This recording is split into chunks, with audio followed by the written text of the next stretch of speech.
Rina tidak pernah membayangkan bahwa pernikahan yang ia jalani dengan penuh cinta akan menguji batas kesabarannya sedalam ini.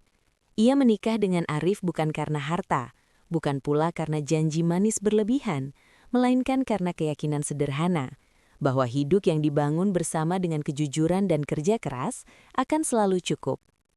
Rumah kecil mereka berdiri di ujung gang sempit, tidak mewah, tapi bersih dan hangat. Dindingnya dicat warna krem yang mulai pudar, lantainya keramik putih yang sering Rina pel dengan teliti. Di ruang tamu, hanya ada satu sofa tua, meja kayu sederhana, dan foto pernikahan mereka yang tergantung rapi. Senyum Rina dan Aris di sana terlihat begitu tulus, seolah dunia tidak akan mampu menyentuh kebahagiaan itu. Rina bekerja dari rumah, membuka usaha kecil-kecilan menjahit pakaian. Arif bekerja di sebuah bengkel motor, berangkat pagi dan pulang menjelang maghrib dengan tubuh lelah, namun wajah tetap berusaha tersenyum. Mereka tidak kaya, tapi cukup.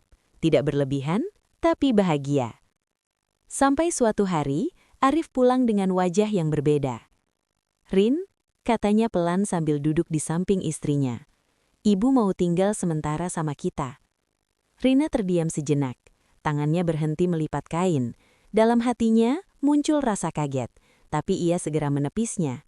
Ia tahu Bu Sulastri, ibu Arif, tinggal sendirian sejak suaminya meninggal. Sebagai menantu, Rina merasa itu adalah tanggung jawab moral. "Insya Allah bisa, Mas," jawab Rina lembut. Namanya juga orang tua. Saat itu, Rina benar-benar tulus. Hari pertama Bu Sulastri datang, Rina menyambutnya dengan senyum lebar. Ia menyiapkan kamar terbaik yang mereka punya, memasak masakan kesukaan mertuanya dan memastikan semuanya rapi. Bu Sulastri hanya mengangguk singkat, memandang rumah itu dari ujung mata. "Rumahnya kecil ya?" ucapnya tanpa ekspresi. Rina tersenyum, meski dadanya sedikit terasa sesak. "Iya Bu, tapi alhamdulillah cukup." Hari-hari awal berjalan normal. Rina bangun lebih pagi, memasak untuk 3 orang, membersihkan rumah, lalu menjahit hingga sore. Namun perlahan, sikap Bu Sulastri mulai berubah. Ia tidak lagi sekedar tamu, ia mulai bertindak seolah rumah itu sepenuhnya miliknya. "Masakanmu keasinan, lantai ini masih kotor.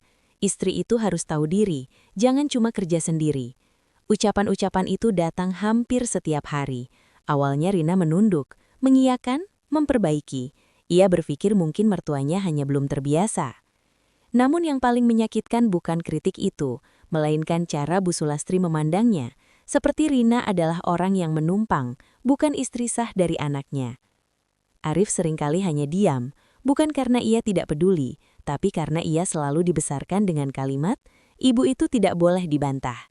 Diamnya Arif, tanpa ia sadari, perlahan menjadi luka bagi Rina. Suatu malam Rina menangis sendirian di kamar mandi. Tangisnya ia redam dengan handuk, agar tidak terdengar. Ia menatap wajahnya di cermin, mata sembab, senyum yang dipaksakan setiap hari, dan hati yang mulai lelah. "Apa aku kurang baik?" bisiknya pada diri sendiri. Rina tidak tahu, ini baru awal dari perjalanan panjang yang akan menguji bukan hanya kesabarannya sebagai menantu, tetapi juga harga dirinya sebagai seorang istri dan manusia. Dan di balik sikap Bu Sulastri yang terlihat tegas, tersimpan ego yang perlahan tumbuh. Ego seorang mertua yang mulai lupa batas, lupa rasa, dan lupa bahwa kebaikan tidak selamanya bisa ditindas. Sejak Bu Sulastri tinggal di rumah itu, Rina merasa waktu berjalan lebih berat dari biasanya. Pagi yang dulu ia sambut dengan doa dan harapan, kini terasa seperti medan perang sunyi. Setiap langkahnya diawasi, setiap ucapannya dinilai, dan setiap kesalahannya, sekecil apapun, menjadi bahan sindiran. Pagi itu, Rina bangun lebih awal dari biasanya. Subuh belum lama berlalu ketika ia sudah berada di dapur. Tangannya cekatan menyiapkan sarapan, nasi hangat, sayur bening dan telur dadar. Ia tahu Bu Sulastri tidak suka makanan berminyak, jadi ia memasak dengan hati-hati. Namun ketika Bu Sulastri mencicipinya, sendok itu berhenti di udara. "Kurang gurih," katanya singkat. "Maaf Bu, nanti Rina tambahkan." "Dari dulu juga begitu, perempuan kok nggak bisa masak yang benar?" Kalimat itu menghantam lebih keras dari tamparan. Rina menunduk. Ia ingin menjawab, ingin menjelaskan bahwa setiap orang punya selera berbeda, tapi kata-kata itu terjebak di tenggorokan. Ia memilih diam, seperti biasa. Arif yang sedang mengenakan sepatu hanya melirik sekilas. "Sudah Bu, dimakan saja dulu," katanya pelan. Namun bagi Bu Sulastri, itu bukan pembelaan, itu tantangan. "Sekarang kamu membela istrimu. Ibu ini yang melahirkan kamu, Arif." Kalimat itu membuat Arif terdiam. Rina melihatnya. Tatapan suaminya kosong, penuh kebimbangan. Dan disitulah ia sadar, ia sendirian. Hari demi hari, batas antara ibu dan pemilik rumah semakin kabur. Bu Sulastri mulai mengatur keuangan. Ia mempertanyakan belanja Rina, mengomentari penghasilannya dari menjahit, bahkan pernah berkata dengan nada merendahkan, "Kalau cuma kerja di rumah begini, jangan sok capek."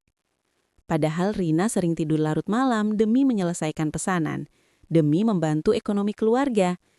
Tangannya sering pegal, punggungnya nyeri, tapi ia tetap bangun pagi tanpa mengeluh. Suatu sore, Rina mendengar Bu Sulastri berbicara lewat telepon dengan saudara jauhnya. "Kasian Arif," kata Bu Sulastri dengan suara dibuat sedih. "Istrinya kurang pandai ngurus rumah. Ibu ini terpaksa turun tangan." Rina berdiri kaku di balik pintu. Dadanya terasa sesak. Ia tidak marah, ia hancur.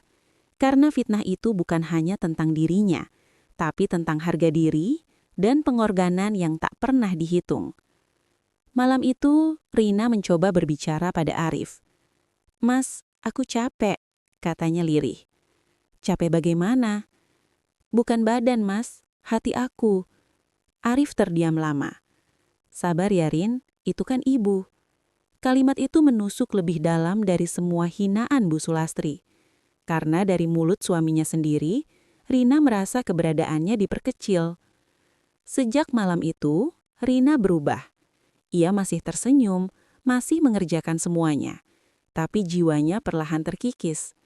Ia tidak lagi bercerita, tidak lagi berharap dimengerti. Ia hanya menjalani hari seperti mesin, bergerak tanpa rasa. Bu Sulastri semakin menjadi. Ia memerintah tanpa sungkan, memarahi tanpa empati, dan memperlakukan Rina seolah pembantu tak bergaji. "Kalau tinggal di rumah orang, harus tahu diri," ucapnya suatu siang. Kalimat itu membuat tangan Rina gemetar. Rumah orang, padahal rumah itu dibangun dari keringatnya juga. Tekanan demi tekanan akhirnya mencapai puncaknya ketika suatu malam, Rina jatuh pingsan di dapur. Tubuhnya tak lagi sanggup menahan kelelahan fisik dan luka batin yang menumpuk. Arif panik. Pertama kalinya, ia melihat istrinya terbaring lemah. Wajahnya pucat, tubuhnya ringan seperti akan menghilang. Di rumah sakit kecil itu, Arif duduk sendirian, menunduk dengan satu pertanyaan yang terus menghantui pikirannya. "Sejak kapan aku membiarkan perempuan yang kucintai menderita sendirian?" Bu Sulastri datang, namun bukan dengan penyesalan. "Makanya jangan banyak alasan, perempuan itu harus kuat."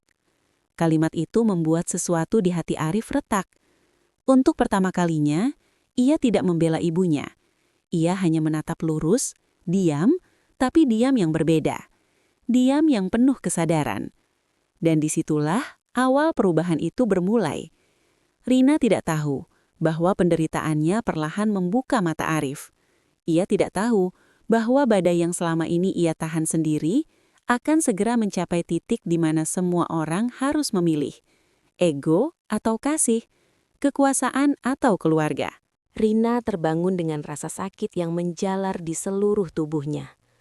Aroma obat dan cairan infus menyambut indranya. Lampu kamar rumah sakit menyala redup, menciptakan suasana sunyi yang terasa asing. Ia mencoba menggerakkan jarinya, lalu membuka mata perlahan. Hal pertama yang ia lihat adalah Arif. Suaminya duduk di sisi ranjang, kepalanya tertunduk, kedua tangannya menggenggam erat tangan Rina seakan takut kehilangannya. Mata Arif merah, jelas sekali ia tidak tidur semalaman. "Mas," suara Rina nyaris tak terdengar. Arif tersentak. Ia mendongak cepat, lalu berdiri mendekat. "Rin, alhamdulillah kamu sadar." Air mata Arif jatuh, bukan air mata pria lemah, melainkan air mata seorang suami yang akhirnya menyadari kesalahannya sendiri. Rina memalingkan wajah, bukan karena marah, tetapi karena ia terlalu lelah untuk mengekspresikan apapun. Beberapa saat kemudian, Bu Sulastri masuk ke kamar. Wajahnya datar, langkahnya mantap, seolah Rina hanya mengalami sakit biasa. "Sudah sadar?" tanyanya singkat. Rina mengangguk pelan. Dokter yang masuk tak lama kemudian menjelaskan kondisi Rina. Tekanan darahnya turun, tubuhnya kelelahan parah, dan secara mental ia berada dalam kondisi stres berat. Kalimat dokter itu terdengar seperti vonis. "Kalau kondisi seperti ini terus berlanjut, bisa berbahaya," kata dokter tegas. Bu Sulastri mendengus pelan. "Ah, zaman dulu perempuan lebih berat kerjanya." Kalimat itu membuat Arif berdiri. Untuk pertama kalinya, Arif menatap ibunya dengan tatapan yang tidak lagi ragu. "Bu," ucapnya pelan tapi tegas. "Cukup." Ruangan itu seketika hening. "Ibu mungkin tidak sadar," lanjut Arif dengan suara bergetar namun terkendali. "Tapi Rina hampir kehilangan nyawanya karena tekanan yang ia tanggung di rumah kita." "Arif," suara Bu Sulastri meninggi, "kamu membela istrimu melawan ibumu sendiri?"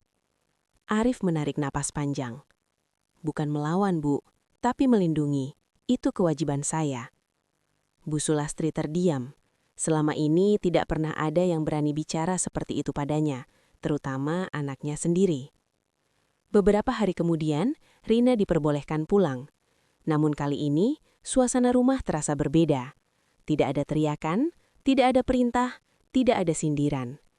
Malam itu, Arif mengajak ibunya bicara di ruang tamu. Rina duduk di kamar, jantungnya berdegup kencang.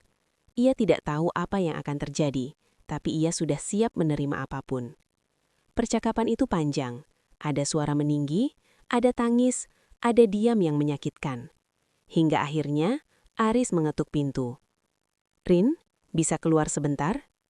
Rina melangkah pelan. Di ruang tamu, Bu Sulastri duduk dengan wajah lelah. Matanya tidak lagi tajam, melainkan kosong dan basah.